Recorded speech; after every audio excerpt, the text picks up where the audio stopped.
கிறிஸ்துவுக்குள் மிகவும் பிரியமான தேவ பிள்ளைகளே, பரலோகமான நிகழ்ச்சியின் மூலம் உங்களை சந்திப்பதில் என் இருதயம் கர்த்தருக்குள் மிகுந்த மகிழ்ச்சி அடைகிறது.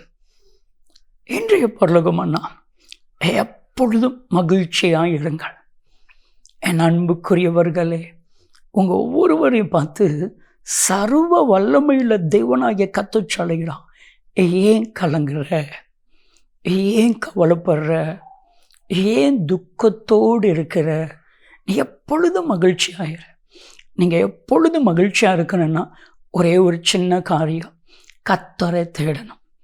வேதம் சொல்லுது, சங்கீதம் 105 3வது வசனத்தினுடைய பின்பகுதியை நீங்கள் வாசித்து பார்த்தா, கர்த்தரை தேடுகிற அத்தனை பேருடைய இருதயம் மகிழும்.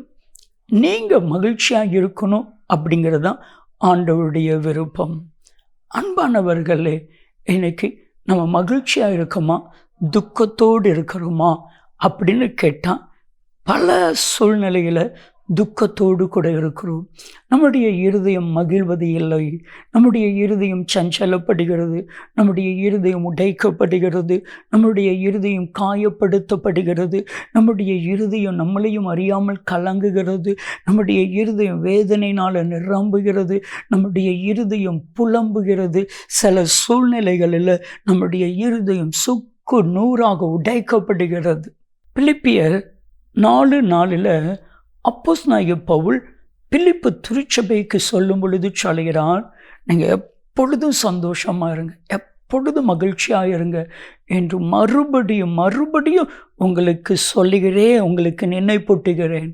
என் அன்பு தெய்வ பிள்ளைகளை, நம்ம எப்பொழுதும் மகிழ்ச்சியாக இருக்கணும்.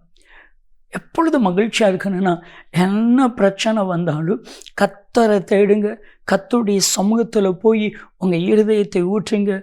அப்பொழுது தான் எல்லா புத்திக்கு மேலான தெய்வ சமாதானம் இருதயத்தையும் சிந்தையையும் நிரப்பும். இன்னைக்கு உங்கள் இருதயத்தையும் உங்கள் சிந்தையையும் ஒரு மகிழ்ச்சி நிரப்ப போகிறது. எத்தனை பேர் விசுவாசிக்கிறீங்க?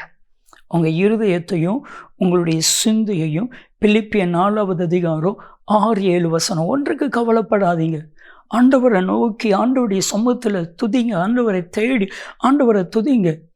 எல்லா புத்திக்கும் மேலான தெய்வ சமாதான மகிழ்ச்சி உங்கள் இருதயத்தையும் உங்கள் சிந்தையையும் நிரப்பும், காத்துக்கொள்ளும். ஒரு காரியம் சொல்லட்டுமா? நீங்கள் மகிழ்ச்சியாக இருப்பது தான் உங்களுடைய பலன். பிசாசுடைய நோக்கம் என்ன தெரியுமா? நீங்கள் சந்தோஷமாக இருக்கக்கூடாது. அதுதான் பிசாசுனுடைய நோக்கம். அப்போ நம்ம மகிழ்ச்சியாக இருக்கணும் அப்படிங்கிறது தேவனுடைய திட்டம். தேவனுடைய திட்டம். எத்தனை பிரச்சனை வந்தாலும் நம்ம மகிழ்ச்சியாக இருக்கணும். மகிழ்ச்சி அப்படிங்கிற தலைப்பின் கீழே ஒரு ஓவிய போட்டி ஒன்று நடந்தது.